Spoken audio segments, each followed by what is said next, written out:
வணக்கம். இலங்கை செய்திகளுடன் நான் நிரோஷன். விரிவான செய்திகளுக்கு முன் தலைப்புச் செய்திகள்.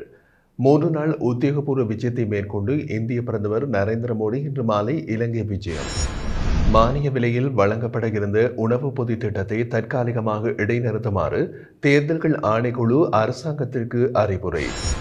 அமெரிக்கா விதித்துள்ள புதிய வரி விதிப்பு தொடர்பாக நிவாரணம் பெறுவதற்கான முயற்சிகள் மேற்கொள்ளப்பட்டு வருவதாக பொருளாதார அபிவிருத்தி பிரதியமைச்சர் தெரிவிப்பு. தையிட்டி விகாரை தொடர்பான கலந்துரையாடலில் அரசாங்கத்தை பிரதிநிதித்துவப்படுத்திய அமைச்சர் மற்றும் குழுவினர் பேச்சுவார்த்தைகளில் ஈடுபடாமல் மாற்றுப்பாதையால் வெளியேறியது பெரும் சர்ச்சை. தொடர்வது விரிவான செய்திகள். இந்திய பிரதமர் நரேந்திர மோடி ஜனாதிபதி அனுரகுமார திசாநாயக்கவின் அழைப்பின் பேரில் 3 நாள் உத்தியோகபூர்வ விஜயத்தினை மேற்கொண்டு இன்று மாலை இலங்கை வருகின்றார். நூற்றாண்டு நட்புறவின் வளமான எதிர்காலத்திற்கான உறுதிப்பாடு என்ற கருப்பொருளை முன்னிறுத்தி இந்திய வெளிவிவகார அமைச்சர் கலாநிதி எஸ் ஜெயசங்கர் உள்ளிட்ட உயர்மட்ட குழுவுடன் பிரதமர் மோடி இந்த விஜயத்தில் பங்கேற்கின்றார். இந்திய பிரதமருக்கான உத்தியோகபூர்வ வரவேற்பு நிகழ்வு நாளை காலை கொழும்பில் உள்ள சுதந்திர சதுக்கத்தில் நடைபெறுகின்றது.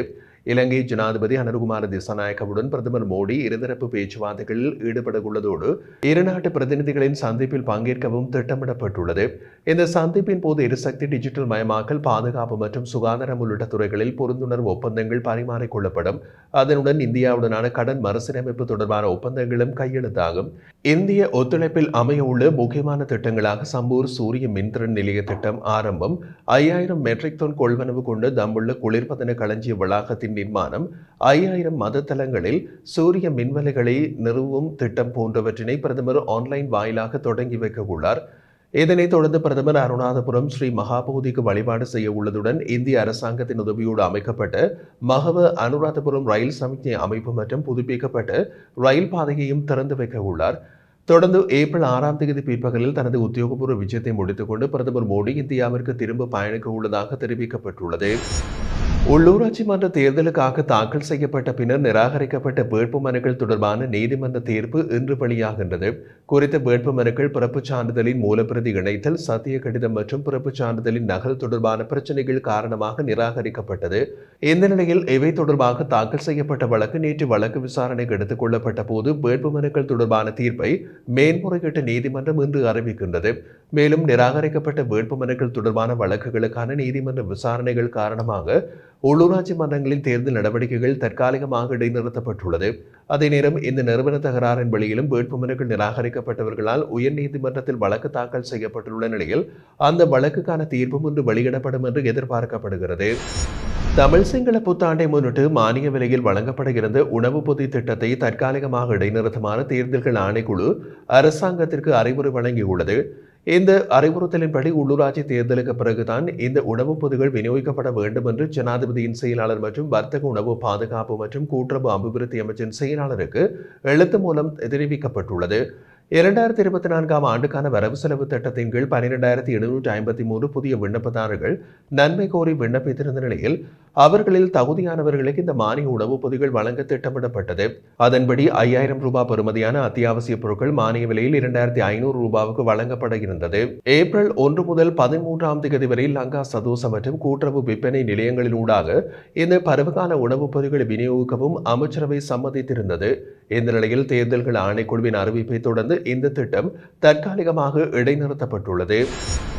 அமெரிக்க ஜனாதிபதி டொனால்ட் ட்ரம்பின் புதிய வரி கொள்கைகள் காரணமாக இலங்கையின் பொருளாதார வளர்ச்சி பாதிக்கப்படுவதுடன் நாடு கடுமையான நஷ்டங்களை சந்திக்கக்கூடும் என்று பிவித்திரு ஹெல உரிமைய கட்சியின் தலைவர் உதய கம்மன்பில எச்சரித்துள்ளார்.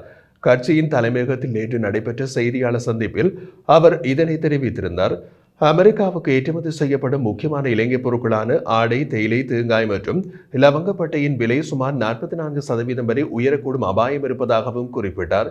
இந்த வரி உயர்வு காரணமாக அமெரிக்க விற்பனையாளர்கள் குறைந்த வரி விதிக்கப்படும் பிற நாடுகளிலிருந்து பொருட்களை இறக்குமதி செய்ய முனையக்கூடிய நிலைமை உருவாகும் என்றும் அவர் கூறியிருந்தார். இதன் விளைவாக இலங்கையின் ஏற்றுமதி வீழ்ச்சியடையும், விலை உயர்வால் போட்டித்திறனும் குறையும் என்றார். அதனைத் தொடர்ந்து குறிப்பாக ஆடைத்துறைக்கு அதிகம் பாதிப்பு ஏற்படும் வாய்ப்பு உள்ளது. ஏற்றுமதி நிறுவனங்கள் தொழிற்சாலைகளை வேறு நாடுகளுக்கு மாற்றும் நிலைமை உருவாகலாம். இதனால் வேலை வாய்ப்புகள் குறைந்து முதலீடுகளும் வருமானமும் குன்றும் என்றும் அவர் சுட்டிக்காட்டினார். அமெரிக்கா 2024 செப்டம்பரில் இந்த புதிய வரியை விதிக்கக்கூடும் என்று அறிவித்திருந்த போதிலும் இலங்கை அரசாங்கம் இதற்கு முன் எச்சரிக்கை நடவடிக்கைகள் எதையும் மேற்கொள்ளவில்லை என்றும் அவர் விமர்சித்தார். மேலும் 2025 ஜனவரியில் அமெரிக்கா, மெக்சிகோ, கனடா, சீனா ஆகிய நாடுகளுக்கு வரி விதித்ததை தொடர்ந்து இலங்கையும் அத்தகைய நிலைக்கு தள்ளப்படக்கூடும் என்ற பயத்தை அவர் வெளியிட்டுள்ளார். அமெரிக்க அரசாங்கம் விதித்துள்ள புதிய பரஸ்பர வரி விதிப்பு தொடர்பாக நிவாரணம் பெறுவதற்கான முயற்சிகள் மேற்கொள்ளப்பட்டு வருவதாக பொருளாதார அபிவிருத்தி பிரதியமைச்சர் அனில் ஜெயந்த் பெர்னாண்டோ தெரிவித்துள்ளார். அவர் மேலும் கூறுகையில், அமெரிக்கா தங்களின் வர்த்தக பற்றாக்குறையை அடிப்படையாக கொண்டு இந்த தீர்மானத்தினை எடுத்துள்ளது. பூகம்பத்தால் கடுமையாக பாதிக்கப்பட்ட மியான்மருக்கு கூட இதுபோன்ற வரி விதிப்பு அமுல்படுத்தப்பட்டுள்ளது. இந்த தீர்மானம் தொடர்பாக அடுத்த கட்ட நடவடிக்கைகள் குறித்த பேச்சுவார்த்தைகள் இடம்பெற்று வருகின்றன. ஏப்ரல் 9ஆம் தேதிக்கு பின்னர் இந்த தீர்மானம் நடைமுறைக்கு வரும் என்று அமெரிக்கா அறிவித்துள்ளது. அதற்கு முன் பேச்சுவார்த்தைகள் மூலம் வரி விகிதங்களை குறைப்பதற்கான கோரிக்கைகளை முன்வைக்க முயற்சி செய்துள்ளோம். அமெரிக்கா தனது தீர்மானத்தில் மாற்றம் செய்யவில்லை என்றால் மாற்று வழிகளை மேற்கொள்ளும் வாய்ப்புகள் எப்போதும் உள்ளன.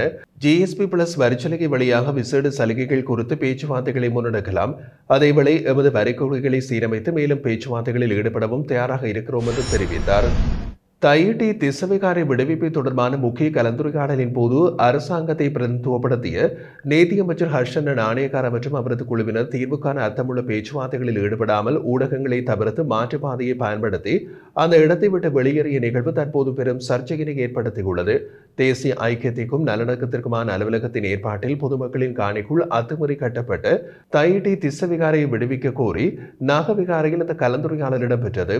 இந்த கலந்துரையாடலில் நீதி அமைச்சரோடு பிரதியமைச்சர் முனீர் முலாஃபீர் உள்ளிட்ட அரசு பிரதிநிதிகளும் கலந்து கொண்டிருந்தனர்.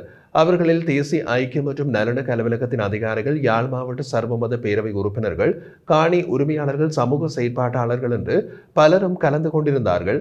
ஆனால் கலந்துரையாடல் நடந்து கொண்டிருந்த வேளையில் அமைச்சர்கள் மற்றும் அரசு தரப்பினர் ஊடகவியலாளர்கள் காத்திருந்து பிரதான நுழைவாயிலை தவிர்த்து பின்பக்க மாற்றுப்பாதை ஊடாக நிகழ்விடத்தினை விட்டு விலகி இருந்தனர்.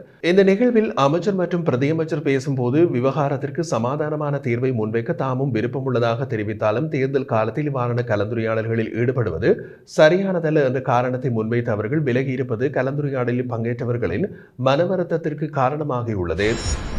லஞ்சம் மற்றும் ஊழல் குற்றச்சாட்டுகளை விசாரிக்கும் ஆணைக்குழுவின் பணிப்பாளர் நாயகம் தெரிவித்ததன்படி தற்போதைய அரசாங்கத்தில் உள்ள சில உயர் அதிகாரிகளுக்கு எதிராக விரைவில் வழக்கு தாக்கல் செய்யப்படும் என்று தெரிவித்தார். மேலும் சிலர் மீது குற்றப்பத்திரிகைகள் ஏற்கனவே கையெழுத்திடப்பட்டுள்ளதாகவும் குறிப்பிட்டுள்ளார். தேசிய ஊழல் எதிர்ப்பு செயல் திட்டம் தொடர்பான விழிப்புணர்வை ஏற்படுத்தும் நோக்கில் கொழும்பில் உள்ள ஆணைக்குழு தலைமையகத்தில் நேற்று நடைபெற்றிருந்த சிறப்பு ஊடகவியலாளர் சந்திப்பில் அவர் இவ்வாறு தெரிவித்தார். அவர் மேலும் கூறிய போது, கடந்த சில மாதங்களில் அரசாங்க அமைச்சகங்களில் உள்ள பல உயர் அதிகாரிகளுக்கு எதிராக வழக்குகள் பதிவு செய்யப்பட்டுள்ளன. வழக்குகளுக்குரிய நபர்களின் பெயர்களில் ஆணையம் ஈடுபடுவதில்லை. அவர்கள் யார் என்பது முக்கியமல்ல, எப்படிப்பட்ட குற்றச்சாட்டுகள் உள்ளன என்பது முக்கியம். சில சந்தேக நபர்கள் 2015, 2016 மற்றும் 2020 ஆண்டுகளில் பணிபுரிந்தவர்கள். தற்போது அவர்கள் மீண்டும் உயர் பதவிகளில் உள்ளனர். அரசாங்கம் மாறினாலும் சில அதிகாரிகள் மாறவில்லை. அவர்கள் மீதான புகார்கள் தொடர்ச்சியாக வந்து கொண்டிருக்கின்றது. இவர்கள் தங்கள் பதவியை தவறாக பயன்படுத்தி இருக்கக்கூடும் என்பதற்கான ஆதாரங்கள் இருக்கின்றன. எனவே அவர்களது நிலைப்பாடுகள் பாதுகாக்கப்படக்கூடாது என்றும் வலியுறுத்தினார். மேலும் ஊழியர்கள் பற்றாக்குறை மற்றும் மூலதன வசதிகள் இல்லாததால் சில விசாரணைகள் மற்றும் வழக்கு தாக்கல்களில் தாமதம் ஏற்படுவதாகவும் அவர் கூறினார். விசாரணைகள் முடிந்து குற்றப்பத்திரிகை தயாரிக்கப்பட்டிருந்தாலும் வழக்குகள் விரைவில் தாக்கல் செய்ய இயலாமல் இருக்கின்ற நிலைமை எச்சரிக்கையாக கவனிக்கப்பட வேண்டியது என்றும் அவர் தெரிவித்திருந்தார்.